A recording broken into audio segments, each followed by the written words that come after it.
Hey everyone, welcome to On Purpose, the number one health podcast in the world. Thanks to each and every one of you. Thank you for coming back every single week to listen, to learn, to grow. And I just want to say, I'm so grateful that you take out time every week out of your schedules, whether you're walking your dog, whether you're cooking, whether you're commuting, whether you're working or editing right now. I just want to thank you for taking out time to choose education. The fact that you're choosing to learn, choosing to develop yourselves, this is the right place to be. And today's guest is someone that I've been fascinated for so many years. We've had the fortune of having incredible, curious conversations together. And today we actually get to video it and record it on audio so that you can witness it too. He's truly got one of the most fascinating minds I've ever met. The first meeting I had with him was nothing short of brilliant.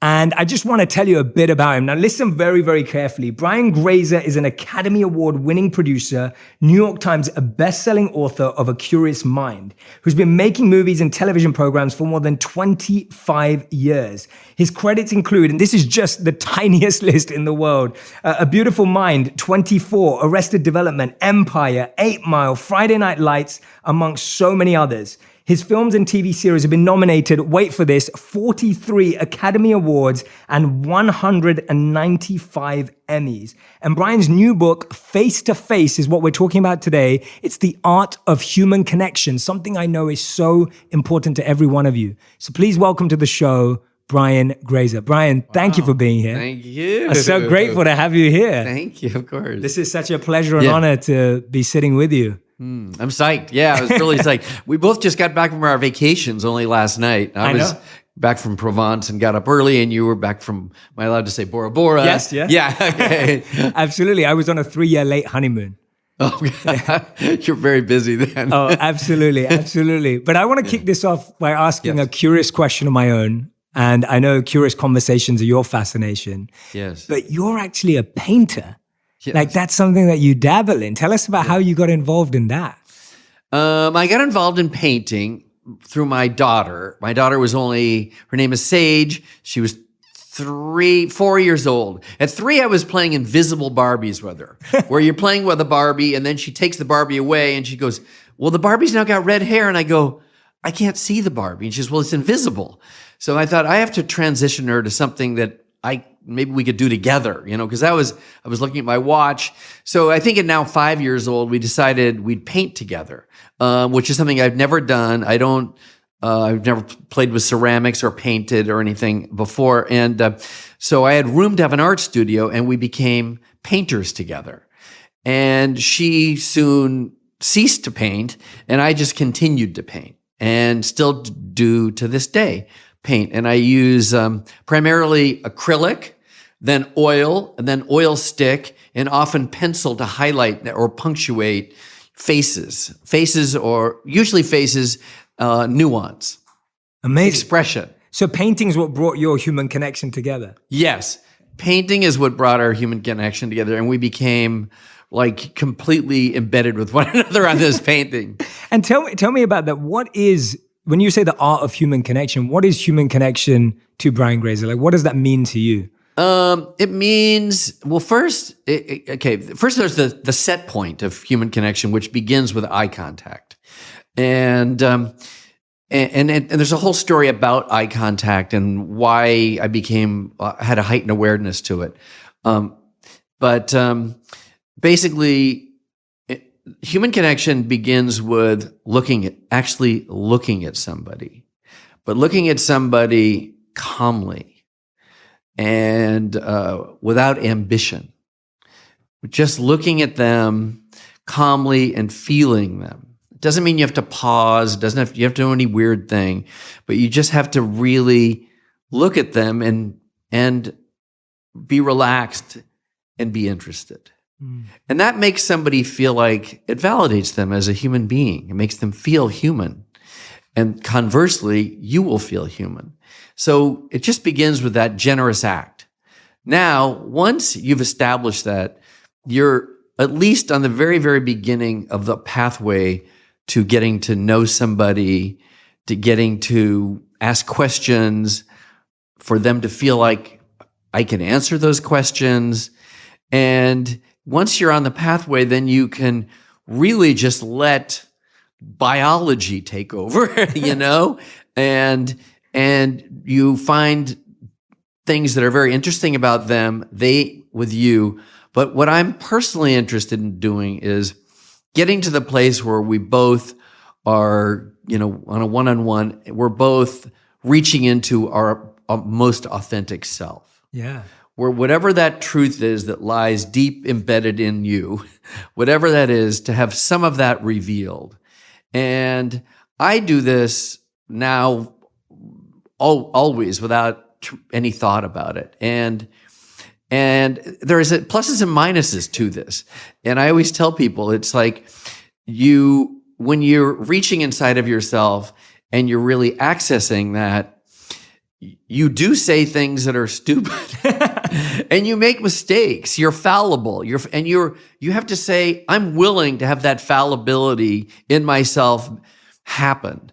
But if somebody feels your soul, they forgive that and they often really enjoy it. And it usually becomes the thing that is part of the connective tissue in this connection that you're having that was bridged through just this initial set point of looking at somebody. Wow, that's unbelievable. I don't think I'm ever going to look at someone the same ever again after that definition. That's amazing. The part that I really picked up on listening to you that really connected with me was without ambition. Oh, I think that's such a beautiful point. I've always felt one of the reasons why, from my monk experience, that I benefited so much is I felt I spent time with people who had no agenda for me. Yes. And like being around someone who has no agenda for you, who doesn't want anything from you or isn't trying to manipulate. And this is what I find fascinating about when you talk about it in this book. Yeah. And for anyone who's going to read the book afterwards, this is what I find fascinating about the way you present it. It's not a technique or a tactic for you. No. It's not like this manipulative strategy for you. No. It's like a very genuine, authentic, what you just mentioned there. That's what it sounds like to me. Yeah. How do you help people live it in that way as opposed to like, oh, Brian's told me I'm going to use this tactic to use it as a way of getting it? How have you come to that place of realizing that human connection is beyond tactics and strategies and sales? That's such a great question. It's a great question. And I have a couple funny answers. Well, one is I've had people even recently, given like my movie and television success, they go, wow, what a great strategy. Yeah. I go, that wasn't a strategy. It's just what happened. I have no strategy. I mean, I have desires and I have, there's intentionality within the movies and television and just my actions. There's intentionality. And that's sort of the beauty of it all, like that intentionality leads you is fired up by something and it leads you someplace. Okay, so let me go back to your original question.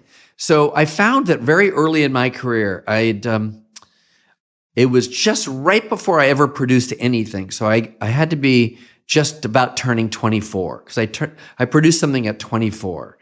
But I was dying to meet this guy who ran movies and television for CBS. I'll even say his name. His name was Donald March. And I wanted to meet Donald March, and he knew me, and I called him once, and it took him like at least 2 weeks to call me back. So I thought if I could get into this big Hollywood party, then Donald March and people like Donald March will call me right back. So I found that, first of all, I did get in. I found that I was incredibly uncomfortable being at this party. And I felt that it was a plan, it was a construction. It was like very artificial to me. So I did see Donald March. This is really true. And I totally screwed it up. And I screwed it up like because I was nervous. I was out of my honest, real zone. And he literally never called me back ever again. Wow.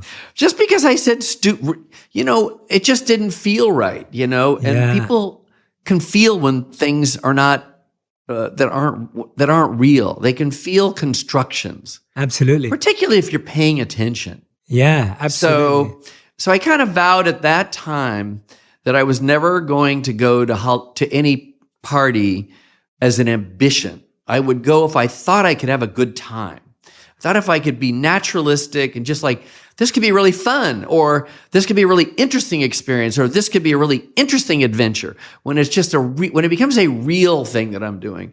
But when it becomes like, recently someone said, fly to Saudi and have this one meeting. And I thought, that's not me. I ended up going to Saudi, incidentally, and had an unbelievably wild experience, which was incredibly valuable. But I couldn't go in as a surgical, ambitious strike. Yeah. So I just don't think it works. Yeah, no, I agree with you. I mean, it's so funny. I was just saying before this podcast, I was talking to my team, and I was just saying, for me, every podcast is a genuine conversation. Yeah. I can't approach it with like, I've got to make sure like we have to ask this to get this answer. And like when you start constructing it like that, it's like you lose the conversation. So what to speak of business and meetings and TV and movies, it's like anything that's artificially constructed. No, I absolutely love that. And oh, go on. And I had this other flashpoint thought when you said it's a conversation that it made me think of this. It was my instinct about that party stuff was further ratified when I had to give a speech to all the firemen in America, all the fire captains in America, after having produced a movie about firemen called Backdraft with Billy Baldwin and Robert De Niro and several others. And we were in Washington, D.C., and we had to each say something. The director, Ron Howard, and the chairman of the studio had to speak. And the chairman of the studio was really very high intellect, very high IQ, very high intellect, very articulate, very, very. And he walked out on stage right before me. And I thought, wow, what's this big brain going to do? And you know what he did? He froze. And he basically said things that were like a speech and got no reaction. And I thought in that flashpoint moment, I don't have to be that. I don't have to compete with that kind of intellect. I can just speak from my heart and feelings about how I feel about the selfless nature of firemen themselves. And I got a tremendous reaction without having to do that. And it was really beautiful, incredibly beautiful, actually. Yeah, I love that. And by the way, I just want to say, when I was reading through the book, your storytelling is unbelievable. Like what you do on screen and the fact that you can do it on the written page is unbelievable. Like I feel like I got to know people through this book. And that's what I was going to ask you with the title Face to Face. What are conversations that in your experience do you believe must happen face to face that today we're not doing because of the distractions of technology or the opportunities of email? What are the conversations that you believe are non-negotiably have to happen face to face? I love that. But that we're choosing to do differently. Well, mine with you originally. Yes, absolutely. I was immediately magnetized to your incredibly powerful eyes. And I even commented, I remember, I just couldn't believe the sparkle and clarity of your eyes. And I didn't know that you were, I didn't fully appreciate that you were a monk. And that completely became compatible to me. I thought, wow, no wonder he had such kind, forgiving eyes. And I was really, again, very attracted to that. And, so all of my real curiosity conversations, which incidentally, mine with you, there was a professional nature to it, but I viewed it as a curiosity conversation because you're very, very, very well known, and particularly by young people, and that's who introduced me to you. But I knew of you, but I didn't know of your massive popularity. And even like today, I didn't know it was the #1 health podcast in the world. It blows my mind. So, because that's just so powerful. So I think any conversation with somebody that you feel matters, like I would go on these curiosity where I still do this every 2 weeks, meet someone that's expert or renowned in anything I don't do. And they're Nobel laureates, they're scientists, they're all art forms. There's Jay, there's many people. And those conversations must be experienced through eye contact, through looking at somebody face to face. And by creating that bridge, then you have the privilege to be curious. Then you have the privilege to ask questions. And you have the privilege of creating this amazing kind of alchemy that can happen. And all of the great insights that I've ever gleaned have come from these kinds of conversations. And I always just felt like each one of these conversations, yours included, is just like a dot in a greater constellation of dots. And I just have faith that they'll connect someday. Yes. They don't have to directly connect. They can just live in your mind and be part of the way you curate your life. Yes. And so any of those conversations are essential.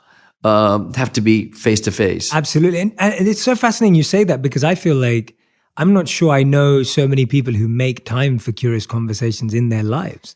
So it's almost like when you say that these are the types of conversations we have to do face to face, I'm almost going through and thinking, how often do we make time for that? Is that something you've made time for forever? Is this a habit that you cultivated and practiced for decades? Yeah. Because I think a lot of people would look at it and be like, oh, Brian, of course you can do that now because you have really cool friends to hang out with. But I'm guessing this is something you've been doing for years and years and years and years. Yeah, I started this the day I graduated college, Wow. actually. So I've done it completely dead broke, owing people money. So just graduating college, owing money on, I don't want to go through it, but, and then I've always done this, and I created it as a discipline that I would not fail at, I would always do. I'd be obedient to this. And I would have to grovel and beg. And, when on the movie, my very first movie, Splash, I did some other things preceded it.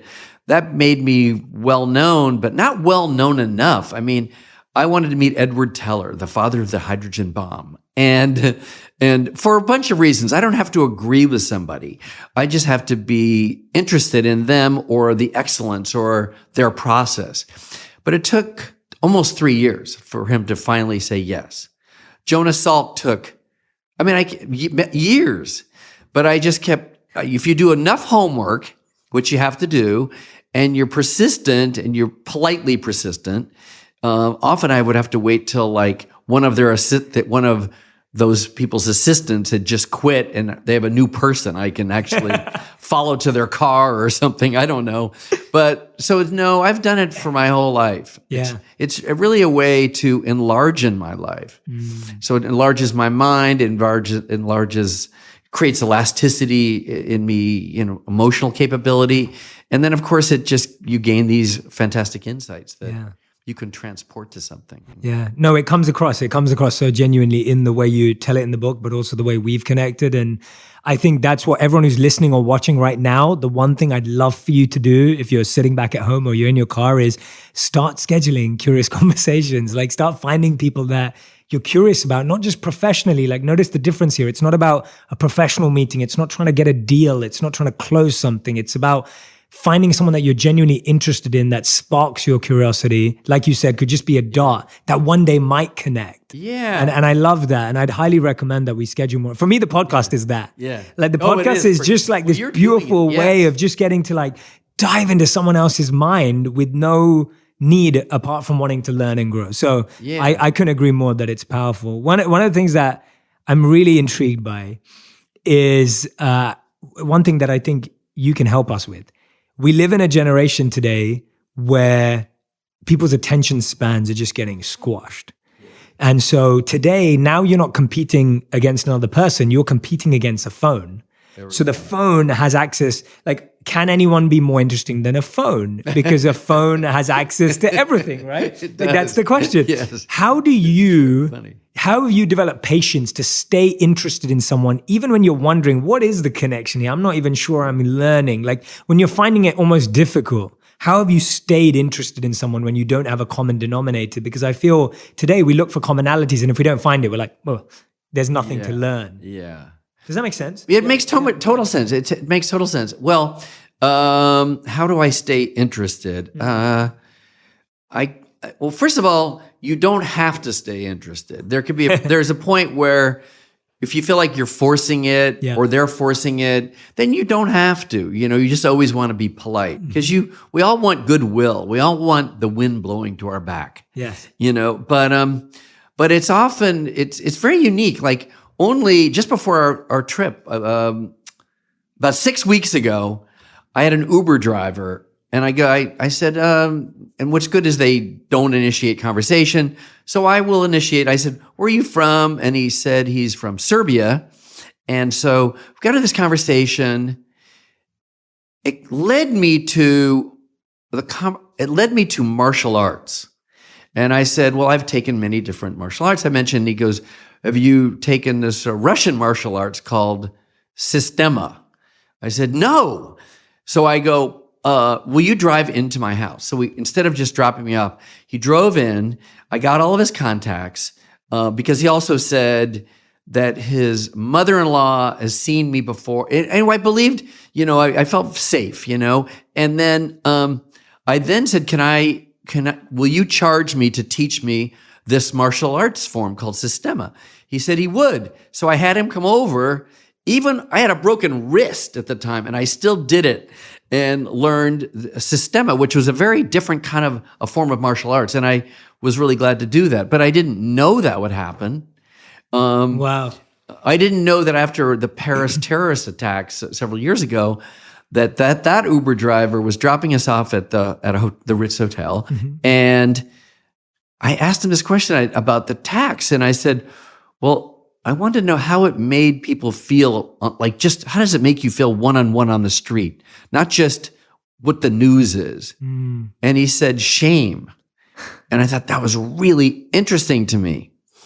And I understood it because I understood that it meant to them that they don't have the strength themselves to protect themselves. Mm. So it was about protection because they were victims recently of 2 terrorist attacks. Yes. So you just learn a lot if you just are open-minded. Yes. So you can learn from anyone and everyone. You can learn from anyone It and everyone. doesn't need to be Yeah. someone that you've admired or looked up to. It could actually be. Yeah, you just have to not get ahead of yourself and hope that it has some material reason for you. Right. And then it kind of something almost always good happens. And you're so right. Like in your health podcast, it's like we're living in an epidemic of loneliness, and it's just accelerating. Where we're so connected, but the possibility of loneliness is even more because of what you just said. Yeah. And the thing that you could speak to, is that everything, there's a metric for it within our medical system, except internal pain. And loneliness there's pain, and you can't measure it. And I just think this thing of looking at somebody is the beginning of getting out of pain. Yeah. And it might be the beginning of a movie or a television show or just confidence itself. Like having confidence can really, is really valuable. Yeah. And let's touch on confidence, because I think you're so right that like sitting and talking to someone can actually be really like scary and almost feel like you're naked. Like if you feel like someone's looking at you, and especially when, like you said, like you talked about looking at someone, with compassion, without judgment, but often we're looking at people and it's very piercing, or you feel pierced by people's look. How do we develop, stepping in face to face, but how do we kind of break down those barriers that we have of feeling really scared to be looked at or to see, which I think so many of us have. Like we look away when people look at us, like we try and avoid eye contact because we feel kind of nervous by it. Yeah. Well, I think you could probably attest to this, is that, everybody, the number 1, 2, or 3 fear is public speaking. Yes. Yeah. My first year in college as a freshman, I was in a public speaking class, and it was 125 kids. His name was Mr. French. I can say this. There's some names I can't say. And Mr. French took me aside at the end of the class, and he said, I really would like to recommend that you discontinue college. Oh, wow. It was like the most discouraging thing. Because I couldn't do it. I couldn't public speak. I couldn't speak in this class. So he really thought I should go to an occupational school and discontinue college. And so that's how acutely, nervous I was.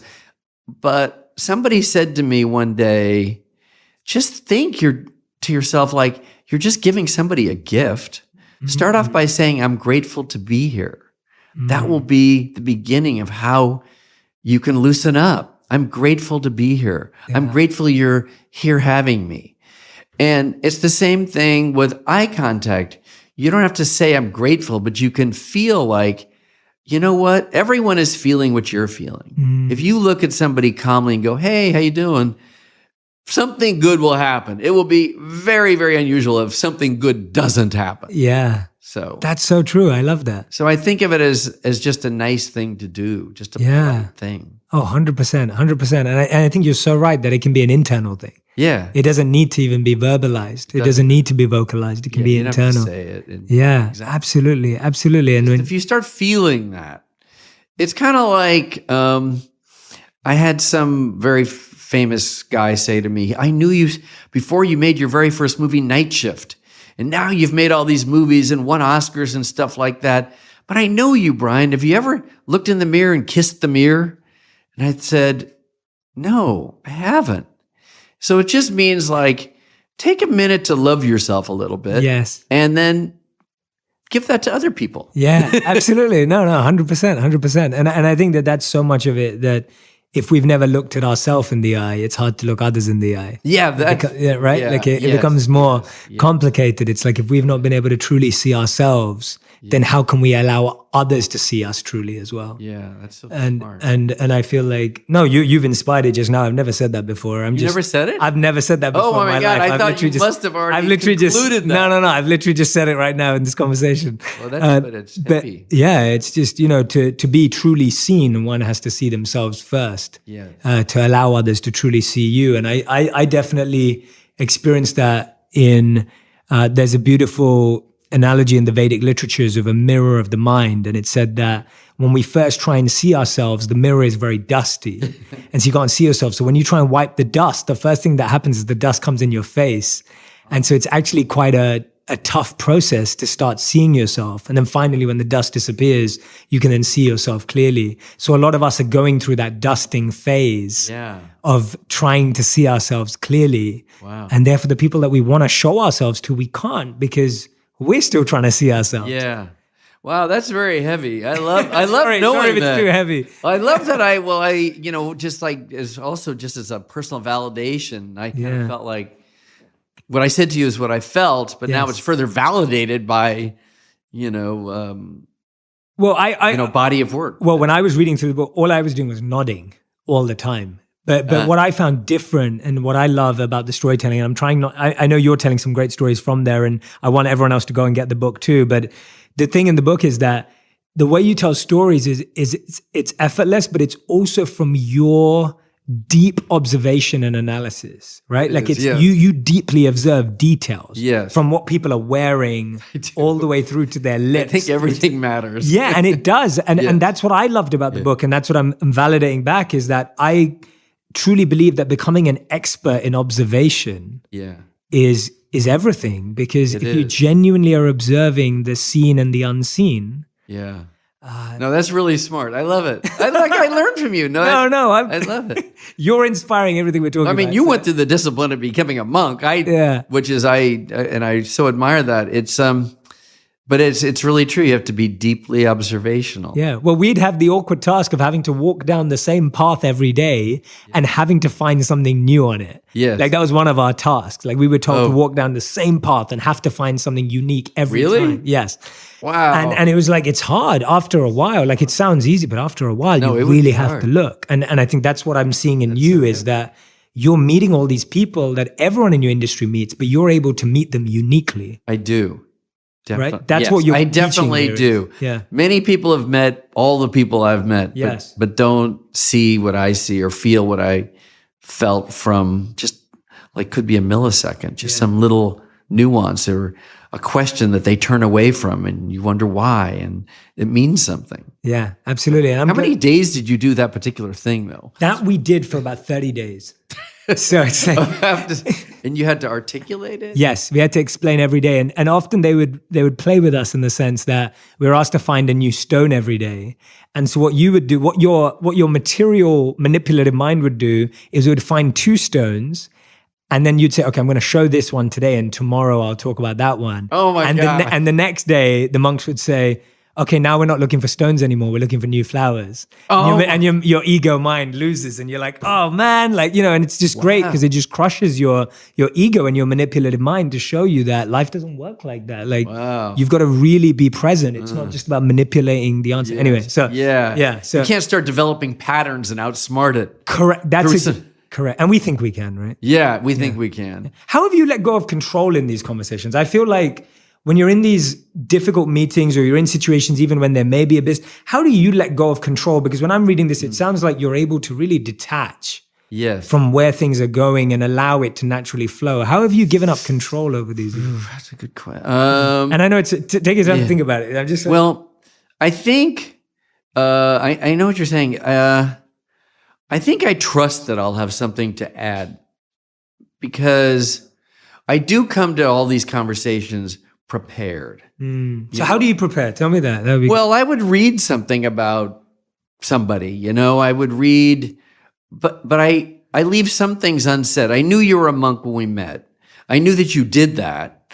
And I knew certain very important facts, although I didn't know there was the #1 podcast in the world, but I knew some very important facts, but I wanted to be fresh and have it be real. So when I meet you, I can discover with you and you will say something to me that will lead to something else that I don't know the answer to. Yes. And that becomes really fun and it becomes exciting and becomes like, I don't want to sound weird, but it becomes like your best date then. Like you're in the zone of something cool, like in that vertical line, but you don't know where it's going and how it's going to produce life. Yeah. And so that's really fun for me.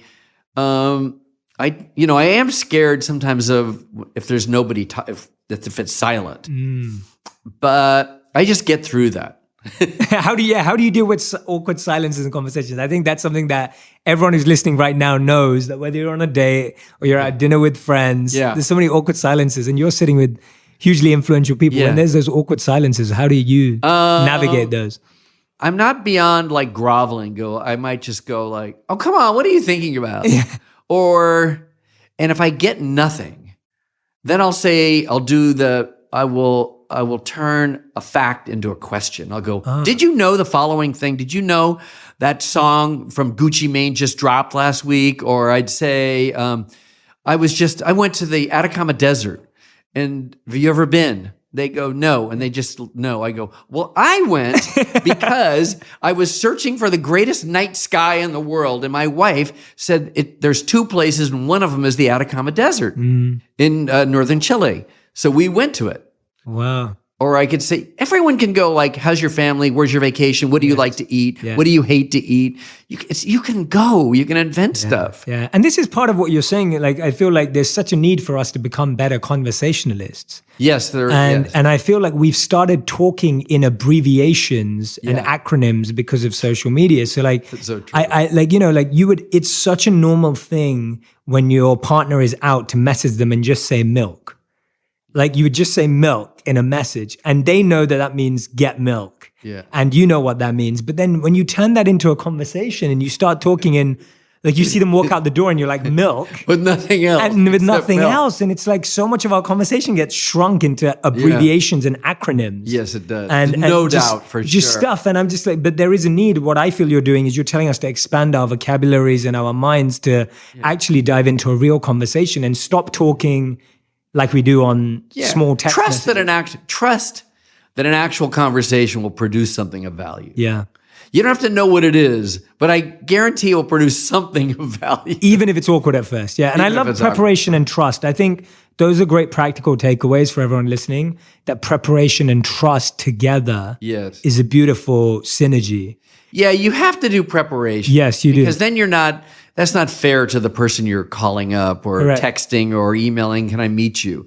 You have to do some preparation. Yeah, correct. There's no shortcuts. Yeah, and just for everyone's information, this is the research we do for all our guests. Like we go and dive in, like it's prepared. And at the same time, the reason why I'm validating preparation and trust is that's how I approach this conversation of we're very prepared, we're very researched, but at the same time, I just want to have a real exchange. Yes. And so I'm not tied to that framework, but the framework gives you a foundation to then build on. Yeah. right? I mean, look, there are times, yes, there are times where I'm interviewing somebody and I know their body of work, but they just written a book.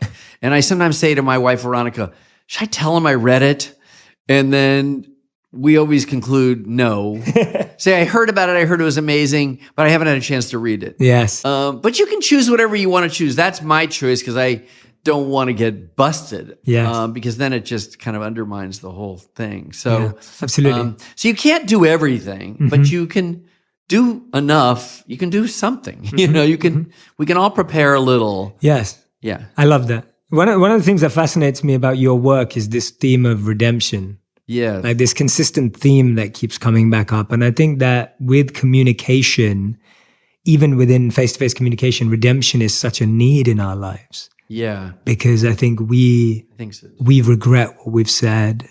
We feel pain by what we've said or heard from others. Like communication has so much weight to it when it's been done negatively that redemption is something that we all need. Why is that theme so striking for you? And how have you seen that kind of play out in your work? Well, okay. So redemption. Well, first of all, my goal with making movies or television shows, or whether it's Friday Night Lights, where they lose the game originally in the movie, or you don't always have to win at things. But it's good. Redemption to me would be, an emotional resolution that is a plus. So you don't have to get the girl. You just have to do your best. You don't have to get the girl. You just have to have dignity. In other words, I just want either the movies or television or shows or documentaries and, Pavarotti, which we just finished. It wasn't a perfect person, but there's redemption in Pavarotti. So I want to show that. I want people to, I want to send out good vibes into the world, however it goes, even if it's just me saying, hey to somebody, hey, or, I don't want to, there's so many examples. Sure. I just want to have good vibes out there. I realized, this is a big digression, but I kind of learned the message of this when, first of all, as a kid, I'd have my parents periodically take me to a movie. And it was always like a huge drag to get in the car. It was very inconvenient. Then my dad would be mad because he couldn't find a parking spot. And then all of a sudden there's bad vibes. And then we have to wait in line. And then we get our ticket. And then we have to put our sweaters down, or someone has to save the seats while someone gets the food. Anyway, before the movie even starts, the whole theater, the auditorium is usually kind of tense and bad vibes. So that was my memory of the movie-going experience. Of course, I loved all those James Bond movies and stuff. Nonetheless, that's what I remember. And then I remember the same thing happened when you got out, trying to get your car to the parking spot, all that stuff. I see the movie E.T. in the Cinerama Dome, this famous theater in Hollywood. Actually, we're quite close to it. I've been there. Yeah, it's I just saw. And it was very new at the time. And all the same things were happening, hard to park, And I'm thinking, oh my God, the movie's over. I sort of thought, of course, people are going to step on my feet. I'm just a little guy. It was so strange. Everybody, the whole vibe was really good. Nobody pushed. No rush to the car. The energetics of the entire auditorium had changed, had transformed to something else. And I thought, wow, that's amazing. If I can be some way, have that be my goal, to try to make movies or television shows that make you feel better, Yeah. Because that gives you confidence, and confidence gives you the ability to hatch new ideas. And, so that's kind of how redemption factors into it. And the movie, like 8 Mile, that I produced about a rapper, I've watched that movie way too many times. That's cool. Eminem's behind that. You can't see it right now. I see. It's like, So, I'm a huge Eminem fan, so. So yeah, and so that movie's not like a it's a serious movie, it's intense. There's, words and this and that, and there's acts of violence and stuff, but ultimately it's an aspirational film. It's a movie about a kid that had to become self-actualized to emotionally survive. It wasn't even about him going off to be the biggest hip-hop star in the world. In fact, that isn't what happens in the story of the movie. He just was able to say, yeah, I am white trash, liberate himself from all his emotional injuries so that he could actually look at people and know himself and dust off the mirror, as you said. So, there's all these different sizes, shapes, and forms in which you can do that. Yeah, no, and I love that. And I definitely got that message from that movie. I mean, I must have watched that movie growing up, I don't know, like a million times. And it's like every time I watched it personally, it just gave me more permission to be myself. Oh. Like that's what I was getting from it. See, that's cool. Yes. It's like permission to be yourself, because that's what you see his character, B. Rabbit, go through, of just getting permission to then finally be on stage and not be better or be worse, but just to be yourself. Yes. And I think that's brilliant. To me, where that's human great. connection starts is when you give yourself permission to be yourself and you give someone else the permission to be themselves without judgment, ambition, all the other stuff you mentioned, of just without like crowding it into like you having to be a certain way and them having to be a certain way.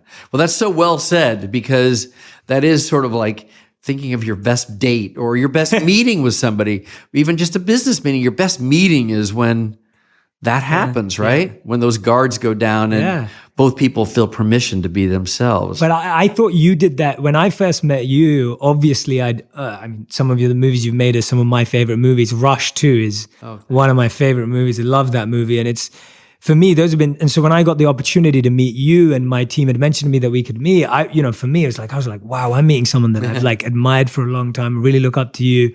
I was nervous because I was meeting someone that, that's important to me in some context. And it's just, you were so good at helping me be myself, because the first thing I think you said to me when I came to your home was just like, oh, Jay, I've been listening to you all week. And like, you were like, oh, I've been listening to your YouTube videos and I heard you say this. And I was just like, oh, wow. Like, I just feel at ease because someone's given me context that they're aware of what I'm doing and they're meeting me. And I just felt, wow, someone who's so busy, someone who has so many huge things going on, had the time to do that. Yeah. And I'm like, if you've got the time to do that to make someone like me feel at ease, then for me, we've all got time to do that. Yeah. For everyone that we meet, and so often I think we have meetings where we've done no preparation for the person. Yeah. Someone walks into a room and you're like, all right, so tell me why you're here, right? And it's like, it's horrible. You're like always pitching yourself. And it's like, I think people don't want to pitch themselves. You're not your best when you're pitching yourself. No, you're not. And I think there's a pressure to pitch yourself. And I love being in scenarios where I'm not pitching myself because that's when I can truly give myself permission. I feel you really did that for me when we met. And I thought that was a beautiful thing to point out, because I feel the fact that you did that for me, I'm hoping people listening and watching, we can all do that for everyone in our lives. Yes. Just giving people that. Yeah. What a memory you have, because I do remember before the day we met, a lot of people said, oh my God, you're meeting Jay Shetty, and then on and on. And it was like all diverse groups of people are going, oh, you're meeting Jay. Oh, you're meeting Jay. And I thought, wow, I've really missed out by not meeting Jay, clearly. So then Jamie said, okay, whatever day it was. So I crash coursed in like the 3 days prior to this meeting.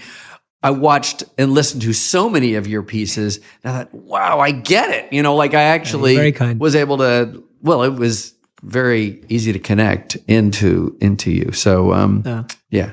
No, thank you. Yeah. But no, I really felt that. And I think that that's such a powerful thing to do that for someone, is to help them. I think sometimes we have to let our guards down, but we have to help other people let their guard down too. Yeah. And I think that is an environment and a space that we create, which I think you create. Yeah. And I think that's why so many of the most successful people in the world that are mentioned in this book are able to do that with you as well. Oh, thanks. Yeah, I think it's special. Well, the thing I did do, another thing, I have so many stories. Go for it. But when I started my career and I all of a sudden I had, some power and money and all that. I was very aware of powerful men, for the most part, having that elevated desk when you walked in to see them. I mean, all those Hollywood cliches are really true. You'd go in to see, like in the day, there was Sam Goldwyn or, Louis B. Mayer. It was very long before me, or Daryl Zanuck. And they had known to have elevated desks, so when you walked in, you felt smaller, and you sat across the desk, and And even in my time in the 1990s, it was still carried out that way. Guys that were really powerful, they all had black vinyl furniture, like really lethally tough black stuff. And I remember thinking, I'm going to do just the opposite. I'm not going to even have a desk. Or I had one way off in the distance, and everything was always like sitting around a very democratic kind of a vibe where it's like a coffee table, a big L-shaped couch, and you just sit and chill because you get the best out of artists when they're not scared. Yes. So I thought that's the way I'm going to get my competitive edge. Yeah. Not by intimidating somebody and making them certain that they know that I'm powerful. I'm going to do just the opposite. Love that. That's awesome. That's so beautiful. And you did that. Our first meeting was at your home. Yeah, like, yeah. I was like, true, well, yeah. okay, I'll pull it out. And I just think that you really live that. And I think that's amazing because I always feel that the people that change culture are the people that change culture. Like you have to change the culture to be someone who makes a difference. And I think today, so many people are scared because they're following the rules. Like they see their agent treat the younger agent badly. So they think when I become the senior agent, that's what I'm going to have to do. Yeah. And I think we just perpetuate that culture. We don't break cycles and we don't break generational curses. Right. Like we just let them perpetuate. And it's amazing Yes, to I see agree. you Yeah. just like go, no, I'm going to change that. What gave you the courage to what gave you the boldness to do that? Well, look, I, like everybody else, want to feel special. Mm-hmm. I want to earn my right. I want to earn feeling special. Yeah, sure. And I want to be acknowledged for it. Yeah. So, there was a time where like the 5 main big producers, all 4 of them all looked sort of similar. They did action films. They were very aggro. They yelled at assistants and stuff. And, they were very aggressive, threw plates of food on them. There's a lot of famous stories. Now, I don't even want to say that I'm better than that. I was just different than that. I'm not constructed. I don't have a lot of sort of confrontational stuff going on in me in that way.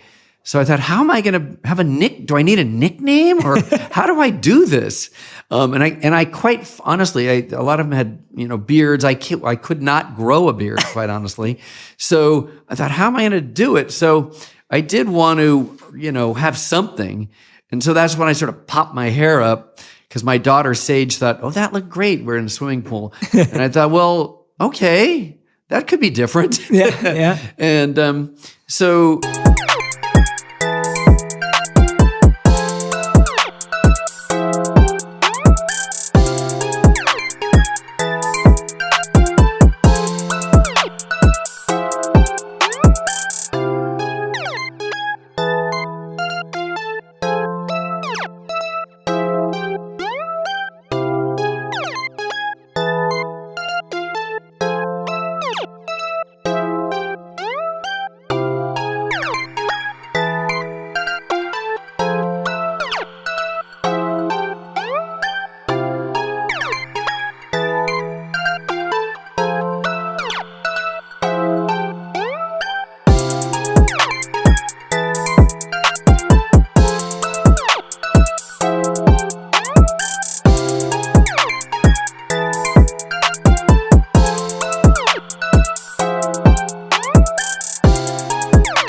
But I didn't really, I just kind of felt like, and my career started with making a mermaid film. Yes. Yeah. I mean, if my career started with an action film, or it started with something that was less risky, less against the system, or like that seemed less crazy. Like everyone thought a mermaid movie is, if you're going to pick what could be a dumb idea, that would be the dumb idea. Yes. So I had a lot of people, hundreds of people sort of say that was a very bad idea.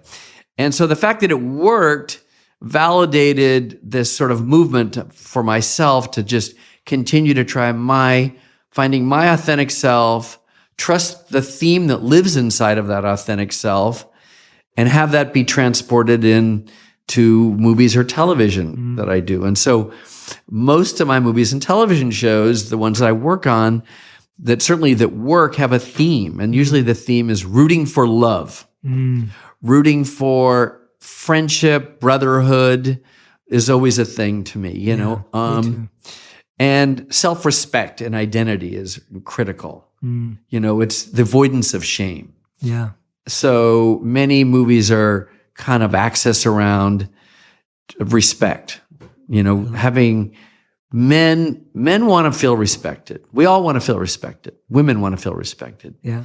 And so you have to allow people to have that identity, and good things will come from it. Amazing. That's beautiful, Brian. We end every interview with a final 5. Ooh, wow. This is a rapid fire, quick fire round. Okay. So answers have to be 1 word to 1 sentence maximum.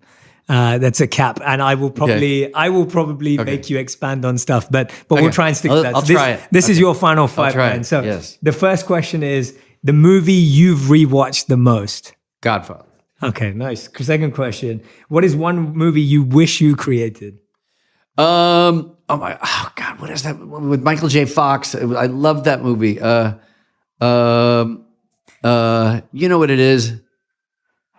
Back to the Future. Sorry, Back to the Future. Because I had made many. Oh, sorry, I'm gonna stop. Back to the Future. I wish I would. No, carry on. Well, because I had produced a lot of hit comedies, but when Back to the Future was made and I saw it, I thought, wow, that blows my mind. That takes comedy to a whole other level. I just thought the intricacy, the genius to create something, retrofit back that story was brilliant. I thought it was really brilliant. I wish I could have made that movie. Amazing. Question number 3. If you could have a curious conversation with anyone, dead or alive, who would it be? Someone you haven't spoken to yet.